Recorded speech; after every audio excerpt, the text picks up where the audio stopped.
ارشاد فرمائیے ایمان باللہ کی کیا تقاضے ہیں؟ دیکھیے خاص بات یہ ہے کہ اللہ رب العزت کی ذات پر ہم ایمان لائے۔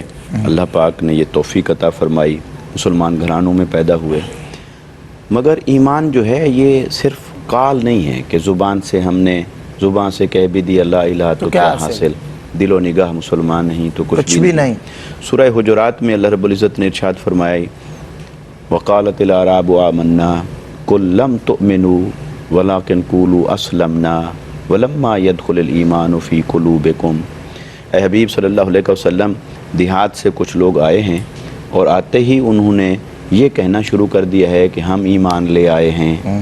آپ انہیں فرمائیے تم ایمان نہیں لائے، ابھی تم اسلام لائے ہو، ابھی ایمان تمہارے دلوں میں داخل نہیں ہوا۔ اب یہاں پر قرآن کون سی حقیقت کو ہم تک پہنچا رہا ہے، اور اس مکالمے کے اندر کوئی تو حقیقت ہے جس کی جستجو کی طرف ہمیں بلایا جا رہا ہے۔ وہ یہ کہ جو ایمان ہے، اگر صرف ہم اسے عقیدہ بنا کے پھر رہے ہیں تو عقیدہ تو یہاں رہتا ہے دماغ کے اندر، صحیح بات ہے کہ اللہ کو کیسے ماننا ہے وہ تو یہاں رہتا ہے، مگر یہ جو ہے دل، قلب، اس کا تعلق کیفیات کے ساتھ ہے۔ ایسا ہی ہم اللہ پر ایمان لائے، مگر کیا ہمارے دل کی کیفیات بھی ایسی ہیں کہ واقعی ہم اللہ پر ایمان لائے؟ صحیح بات۔ کیا ہمارے پاس صرف عقیدہ ہے یا ایمان بھی ہے؟ کیا ہمارے پاس صرف تھیوری ہے یا کچھ کیفیات بھی ہیں جو ہمارے من میں اتری ہوئی ہوں؟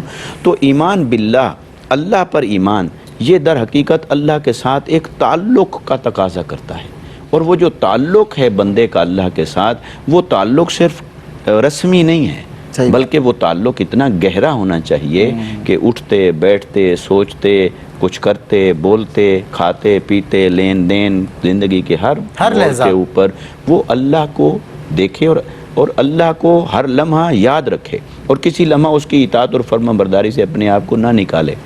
اس میں ایک خوبصورت جملہ جو مجھے ایک مہربان نے بات ہو رہی تھی تو انہوں نے بتایا کہ دیکھیے اللہ کی شان یہ ہے کہ اس کی غیرت کا تقاضا یہ ہے کہ وہ ٹاپ سے کم پرائرٹی پہ کسی کو نہیں ملتا۔ اگر کسی آدمی نے اگر کسی آدمی نے اپنی زندگی کی پریفرنسز میں پرائرٹیز کے اندر اللہ کو ٹاپ پہ رکھا ہی نہیں، صحیح بات، تو وہ کہتا ہے کہ پھر میں تمہیں نہیں ملوں گا۔ کوٹھی چاہیے لے لو، مال چاہیے لے لو، گاڑیاں چاہیے لے لو۔ یہ جن گاڑیوں کی اور زیب و زینت کی آپ باتیں کر رہے تھے، تو جن کے پاس اس سب کا ریل پیل ہے، سوال یہ ہے کہ کیا ان کے پاس رب بھی ہے؟ یہ سوال اللہ فرماتا ہے کہ میں تو تب ملوں گا کسی کو کہ اگر اس نے مجھے اپنی زندگی کے اندر ٹاپ پرائرٹی بنایا ہے۔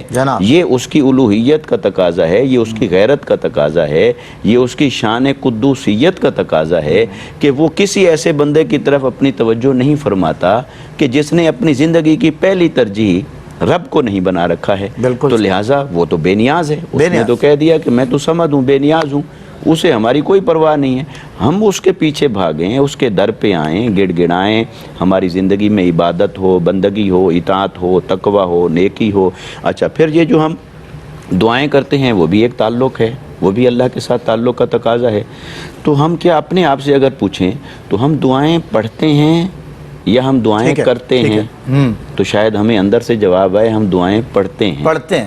کرنا اور مانگنا اس کیفیت میں ڈوب کر جب اللہ سے تعلق ایمان جوڑیں گے، اس کی لذت کچھ اور۔ بالکل صحیح، بہت خوبصورت بات، ماشاءاللہ۔ یہ پیغام میرے دل کی بات آپ نے کر دی کہ ہم دعائیں کرتے ہیں یا دعائیں پڑھتے ہیں۔ ہم اصل میں دعائیں پڑھتے ہیں، بس کرنا اور بات حضرت، مانگنا اس کے حضور بہت چاہتا ہے۔